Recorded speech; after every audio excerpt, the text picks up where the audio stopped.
দুনিয়া যতই সাজাও বান্দা মনে রাখো তুমিও থাকতা না, দুনিয়াও থাকতো না। তুমিও যেমন মৃত্যু হবে, এই কায়নাতেরও মৃত্যু হবে। এই দুনিয়ার প্রত্যেক মানুষের মৃত্যু হলে সেটারে মৌত বলে, আর একদিন গোটা সৃষ্টি জগতের মৃত্যু হবে সেটারে কিয়ামত বলে। সেটারে কিয়ামত বলে। কেউ থাকবে না, আল্লাহ কথাটা বারবার মনে করাইছে। তোমার যেমন মৃত্যু হবে, সৃষ্টি জগতেরও মৃত্যু হবে।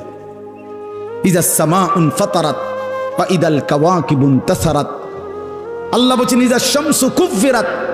আল্লাহ তাআলা এভাবে বারবার বলছে ইজা সামাউন শাক্কাত, আসমান ভেঙে যাবে, চূর্ণ বিচূর্ণ হয়ে যাবে, তারকারাজি খসে খসে পড়বে, সূর্য চন্দ্র আলোহীন হয়ে পড়বে। আল্লাহ তাআলা বলেন ইদা রাজ্জাতিল আরদু রাজ্জা, জমিন পাউডারের মতো রেজা রেজা পাউডার হয়ে যাবে। আল্লাহ তাআলা বলছে পাহাড়গুলো তুলার মতো ধুলির মতো উঠতে থাকবে।